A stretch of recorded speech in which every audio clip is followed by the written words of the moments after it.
channel. I'm Tectinfools. This is my pregnant puppy Zena's. She's always looking out the window, guarding our treasures, you know. And we're going to start off with, I don't know, I guess we'll start off with the junkier finds and we'll work our way up to the better ones. So I got a piece of chain link that ended up falling on the floor now and sneaking its way into my change. I do have this piece of slaggy stuff that rings up as silver on my machine, so we're going to get that cleaned up a little bit better and see exactly what that really is. It could be a melted coin, or it could just be some regular slag. I got an earring back that, you know, actually I believe that's for a pin, like a lapel pin. But either way, it's junk. This is all stuff that slips through into your good finds as you're going. I did get a 10mm socket. And everybody who works on anything knows you lose the 10mm first, and it's the most common size you need to use. So now I got an extra, unless I lost mine. We'll have to look and see. And we did find a mailbox key that goes to the post office.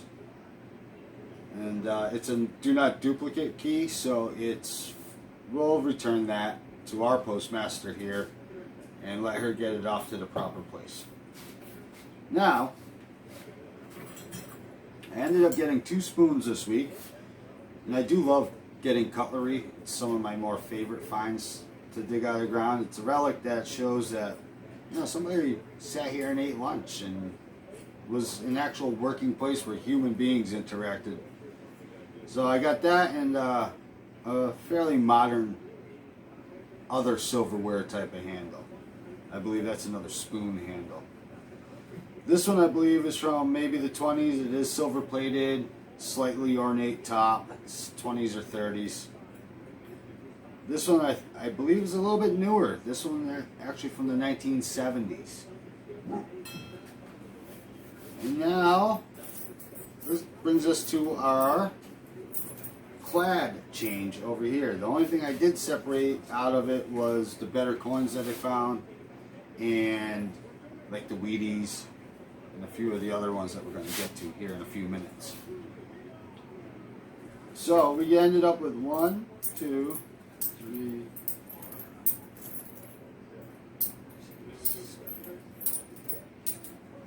10, 11, 12. Okay. We ended up with 12 plaid quarters.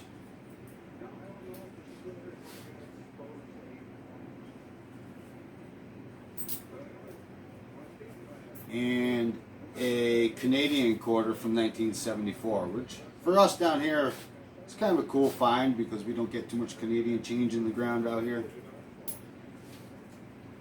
Now we're going to go off to our pennies, our stinking Lincolns.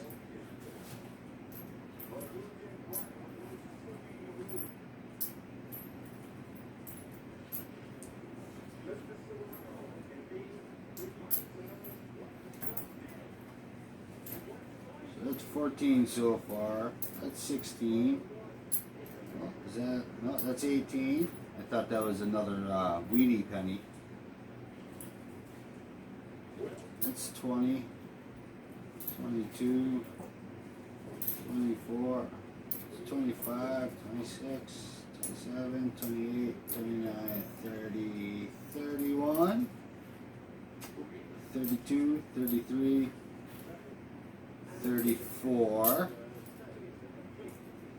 34 stinking Lincolns. It's a hefty little pile. We gotta get them cleaned up. I'll use a rock tumbler to clean my normal clad change, a little dish soap, and just let it tumble for a few hours. It cleans it up pretty good where you can either spend it out of pocket or you can roll it up and turn it in at your bank. A lot of coin stars will take it after you wash it like that too. And now we're off to the nickels.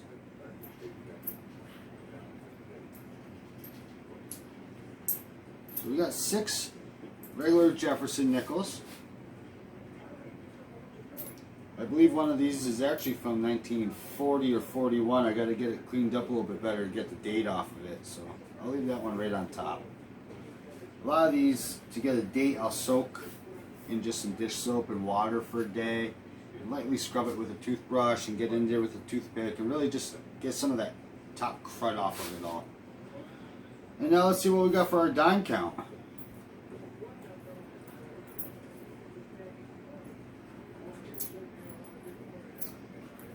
10, 12. It's an extra Lincoln. It's 14.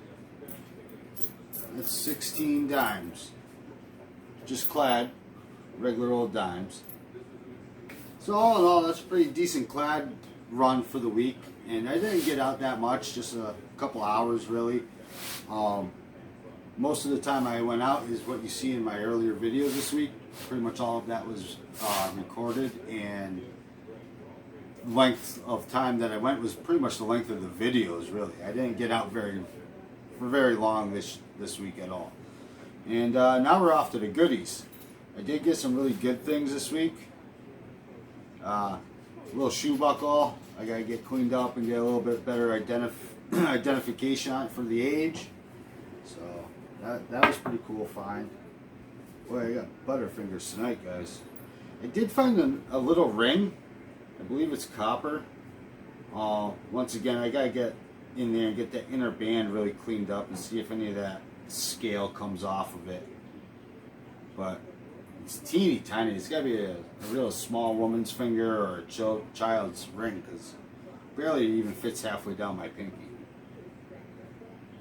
This was cool. I found a button. I don't believe it's too old. It doesn't look like it was really handmade, but still a cool find, and it does have the rear peg for the thread on it still, so that was a cool find. I did get this cool no cash value token. I believe it's probably from like a Chuck E. Cheese or an arcade of some sort, but still cool to find. The eagle on the front really got me going. I thought I was onto something good at first. It's got a few stars on top and an eagle spread out. So I thought I was onto a good coin at first. I really did get super excited over this one. I'll get you guys a little bit closer, zoom in at the end of the video on some of these so you can get a good feel for what it was. And now I ended up with, let's see, this is a 38 wheat penny. This is a 44 wheat penny. This one was a 53D wheat penny. This one's undateable. It's just too wrecked from the elements. It was, for some reason, I believe the pine tree, the sap or the acidity in the soil really does a number on these coins. And a lot of them, from being in the pine grove, I'll never get a date off of them. Some of them are even super hard to recognize and be able to tell what they even are. So at least I can tell it's a wheat penny. No date. Here's a second one that wasn't too far from that one, and it's the same thing. You can't get the dates off of them really, but you can tell it's a Lincoln wheat penny. So that narrows it down to like a 50-something year run, 40-something year run of pennies. This was a 56D, getting towards one of the last years of the wheat penny. Cool find. It's in good shape. I can tell what it is at least. It's got a nice dark patina to this one. I really don't like cleaning any of my coins if I can avoid it. A little soap and water and light brushing or so. But that's the extent I'll get to cleaning them. Mostly because, well, you're just really not supposed to clean your coins. Some of them I do clean a little extra if I plan on never getting rid of them. Like all my colonial coppers and large cents. I don't get rid of them, nor will I ever get rid of them. Harley, you be quiet over there. Not only do I have Xena, I've got 2 other pups in the kitchen right now also. Yes, you Mr. Talkative. So anyways, that's another wheat penny. So let's see what we got for a total. 1, 2, 3, 4, 5, 6, 7. That 8 Wheaties in total. Pretty good week right there. Just in those, I would be happy with that. That's the token we just discussed. And here's a weird foreign coin that I got. It's got I wouldn't even call it an octagon. It's got way more than 8 sides to it. It's got Queen Elizabeth on the front. And that's about all I can make out of it right now. It's maybe a bronze alloy because of the way it's tarnishing. It's got a real green tarnish to it. It doesn't appear to be that old. Oh wait, here's a date. 1960 something, 63 or 65. So it's fairly old. I gotta clean it up, do a little bit more research to that one. Harleys, hush up. I'll let you out in a second, Bubs. And here are my 2. I've already got this one in the case. And this one. These are my 2 Buffalo nickels I got this week alone. So I'm super stoked to get those. But once again, I can't get a year off of them. This one I believe is a 1935 Buffalo. But the funny thing with these coins is the date was actually higher than the rim of the coin. So the date wore off way faster than any of the other aspects of the coin did. So the first thing to wear off was the date, and the Indian's face or the buffalo on the back usually held up pretty well because they were set below the rim of the coin on the edge. So that's why we lose the dates on the Buffalo nickel so often. And let's see. I did get a 1952 silver Washington. So that's another chunk of silver to add to our silver count this year. Awesome. Love finding silver. It all adds up in actual dollar signs this way. It's one of the few hobbies where you actually can turn a profit. And I'm super excited for this one. This is the one I pulled out earlier today.